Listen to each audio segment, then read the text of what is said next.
this Miss Staunch? Stauch? I knew whichever way I went I'd be wrong, but okay. I don't know how much you know about the extradition proceeding. Do you know anything about extradition? Well, you're going to learn.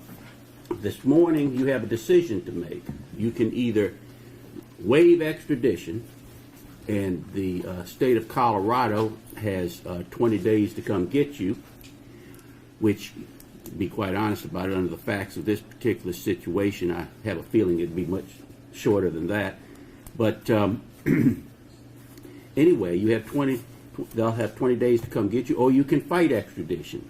Fighting extradition means that, and this is a guesstimate on my part, that it would be about maybe 90 days from now, the Attorney General from the state of South Carolina would hold a extradition hearing where he has to prove two things: that you are Miss Stauch,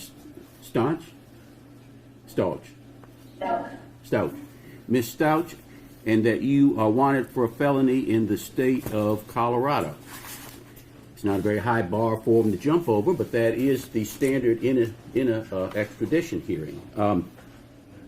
So my question to you is: do you want to waive extradition, or do you want to fight extradition? So when you said something about fighting it, I have to do what now? Well, you don't have to do anything. You just have to sit until the hearing comes up. But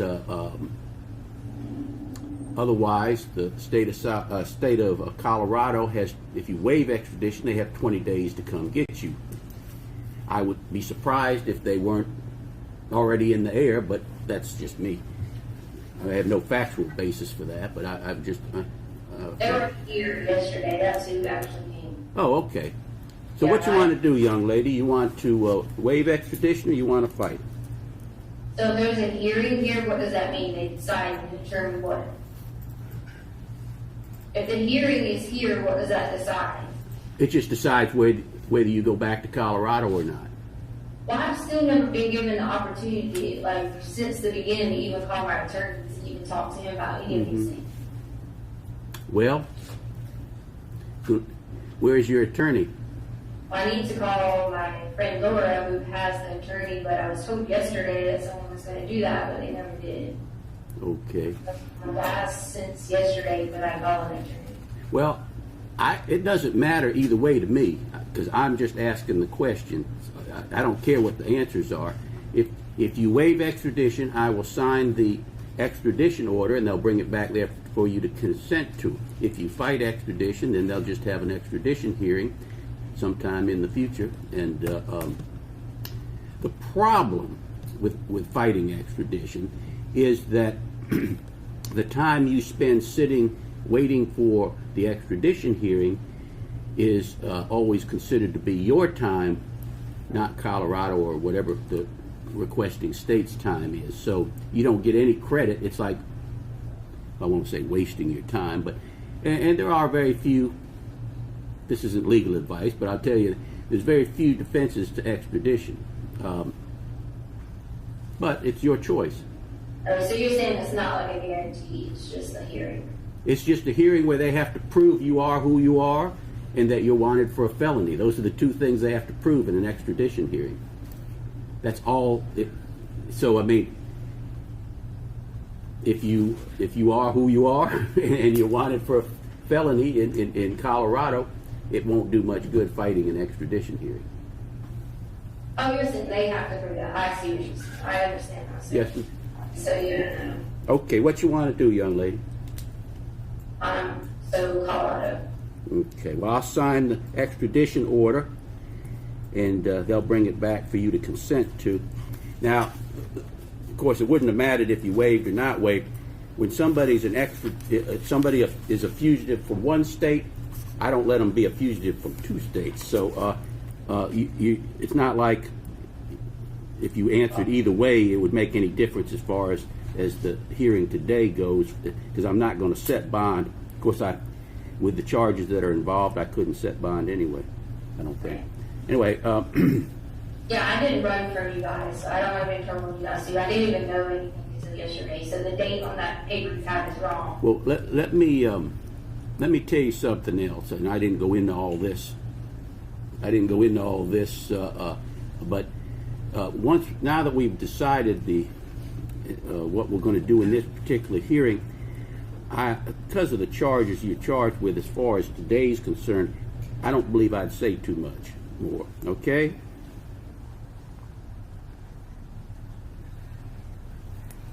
All right. They'll bring the order back to you to sign in a moment. All right. To consent to. Okay? Okay. All righty.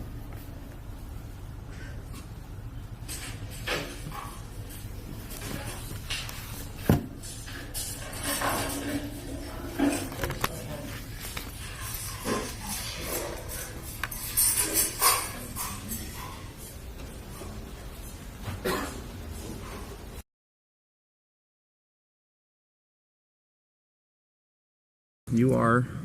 I am Letecia Stauch, which is Gannon's stepmother. You've been a part of the investigation since the very first time. You were the last person to see him. Is that right? Correct. What did you see when you last saw him? Well, I'm not allowed to talk about anything with the case. I would more so be willing to talk about how the community needs to have faith and continue to work together and not make these false accusations, like the things that have been said that I've disappeared from the community. I haven't been there to help, but there's lots of reasons behind that. Reasons like death threats, right? Right. Death threats are one of them. My family's getting lots of death threats. We counted over 20-some death threats already. Two, my husband's ex-wife is living in our home, and of course I'm not coming home to do these things and to help with the family when I was kind of like told I couldn't. And then many other things that happened with the El Paso County Police Department, you know, and in doing the investigation I was told I wasn't complying. And could I elaborate on that? Please do. Yes. So I asked for an attorney during the interview, and I was denied that by them.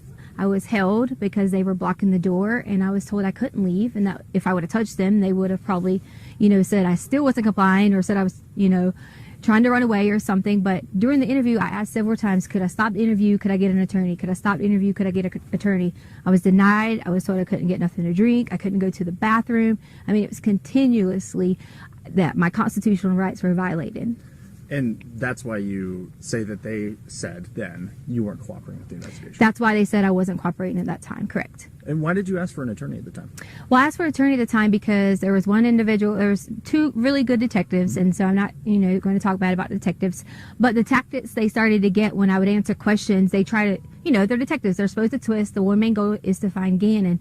But during that time, some of those things made me feel uncomfortable the way they were saying things. So I immediately stopped and felt like an attorney would help me with some of the vocabulary and things like that I needed help with, and understanding some of the things that they were asking. I'm going to shift gears to what has become a huge online presence of people obviously trying to do the right thing, help find Gannon. But at the same time, sometimes it just feels like rumor mongering. Have you seen any of those comments yourself? We have. And see, that's one of the main things we haven't been around in the public eye, because I didn't want to expose my family to it if all these things were going on. You know, there was comments about Gannon getting pushed off the hike, and there was comments about this, and that's just not true. I took care of Gannon for the last 2 years in our home because his mother didn't want to do it. And I would never, ever hurt this child. And I know there's some questions out there about, okay, so tell me what happens.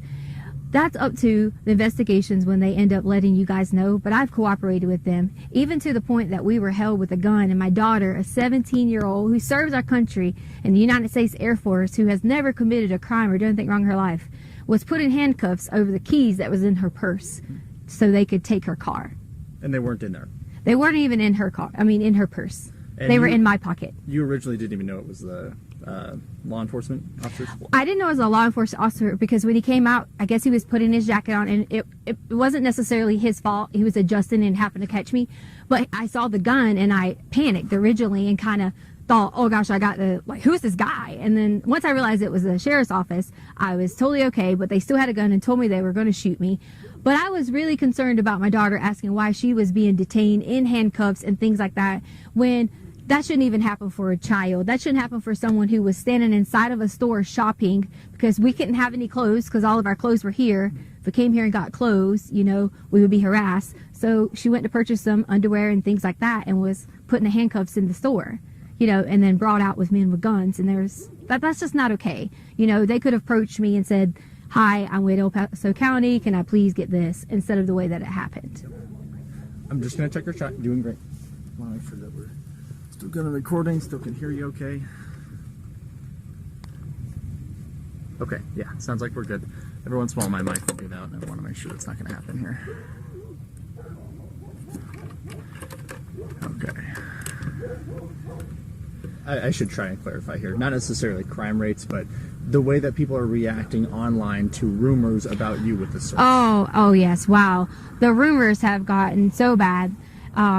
I pretty much have been told at least 10 different ways that these people have these conspiracy theories. I guess they watch a lot of law shows and maybe they have all these theories on how Gannon is dead. And that's what they're saying. So I'm like, why are you saying Gannon is dead? He is not dead. We are going to find Gannon. And that's the main goal that we all have. My family has. Just because you haven't seen us, we have that same goal. We've been out searching. My aunt has been out searching. My family has been out searching. We all have been doing that together so that we could protect each other. How does it feel when not only you have a lost child who you are in care of, but then people blaming you for that child not being there? You know, I'm just ready for Gannon to come home. Most importantly, for him to see his family. But second, I am going to be so ecstatic when I'm able to say to people that I hope they have a really sincere apology for all these theories that have came out online, for all the things they said that I have done or people have done. And I just want everyone to know that we're going to find Gannon. And I love him so much. I've helped taking care of him for so long. Can you talk to me a little bit about him? I don't know him. Gannon is so kind and he loves to play video games. That's one of his favorite things. He loves Sonic and Mario, and you know, he's always helpful, and he was always so helpful with the dogs around the house, and we have 2 little cute dogs, and he was always like a person I could say, Gannon, can you go do this? And he would do it right away. You know, sometimes with kids we have to remind them and things like that, and that's okay, but he was so sweet and able to help anyone. He could notice when you're sick and say, are you okay? And such a kind heart. I know you just said that you can't say anything about the investigation, so you can just say so again if you can't answer this. But is there anything we can hear about the hike? Was there a hike? We don't. That just seems like rumors right now. You know what? Could we bring my daughter up here? Because she can go and say that, you know, she came home from work after the hike and she can verify that Gannon was at our home. Okay. Yeah, that's fine with me. If she doesn't want to, that's okay. But you're allowed That's to fine. ask her. Not an okay so far? Yes. I need Harley. Because they want you to verify was Gannon at home after the hike. Because you didn't go to the hike, but you came home from work. Do you want me to just say yes? No, just answer the question. Yes, you came home from work and you can verify Gannon was at home. Yeah. I told her she didn't have to be too in-depth because she is still, you know, a child. But I want to make sure that someone knows that there's another person to verify that Gannon. Sure. Does she need to hold this? No. Yes, so I came home later that evening. I was at work, and I can verify that he was there that night. So there was a hike that you guys went on, but then you guys came home. Yes. Where'd you guys go hiking? Garden of the Gods. Oh, yes. Okay. I guess when And then we ate Burger King afterwards, so, you know. there you go. Yeah. And then it just was, I'm gonna go to play at a friend's house. And then it was just, I'm off to go to play at a friend's house. Unfortunately, I'm not able to like comment on that anymore, and for that reason is because some things have been turned and twisted, and you know, that was one of those stories you were talking about where people say things. We had to hear things like who would let their child go out at dark and things like that, and that's just why I don't want to answer that. If I had to give, I'm not gonna say that part. That's okay. Never mind. That's right. I could take that out. I understand that it gets tricky with Yeah. legal stuff. Do you feel like I asked you what I need to? Do you feel like this is going to help kind of turn the tide of what feels like a witch hunt, in my opinion? I hope. Am I on camera now? You are okay, still. Okay. I think that a lot of people can see that I'm not missing and see that I am being cooperative, but to me it's okay that they think those things, because the way someone thinks about me, I don't have a problem with that. My main thing is I would never want someone to think that I would hurt Gannon or any of the children in our home, because that's just not the case. I've spent my whole entire life working so hard in education. There was even things online that was talking about my education license and I shouldn't even be a teacher, and they just didn't know that. Like, we moved on a military move and I didn't finish out my contract, so I gave up my license in that state. It had nothing to do with any criminal activity, or any of those things, and it just got blown out of proportion on my professional status, and Do you feel like these are just internet detectives who think they know what they're doing? it definitely is. And here's the thing that kind of saddens me. It's like, if you're going to talk about someone like that and have a witch hunt out for them, why would you even care, about doing those things? Because this is a child. You're telling me that you're just as mean, you're just as hateful to talk about someone else like that. That's how I feel. We just should not. We should all come together and wait until the end and see what happens, because Gannon's going to come home. Any message for Gannon? The message for Gannon I have is, Gannon, when you get here, you'll be able to truly tell what happened. And then I really hope I get a sincere apology from everyone who has made all those things, especially from my husband. We just wanted to add a message to Gannon from my family, is that we love you and miss you, and we hope that you come home soon. And Gannon, I can't wait till you can come home and let everyone know that you're okay. We love you.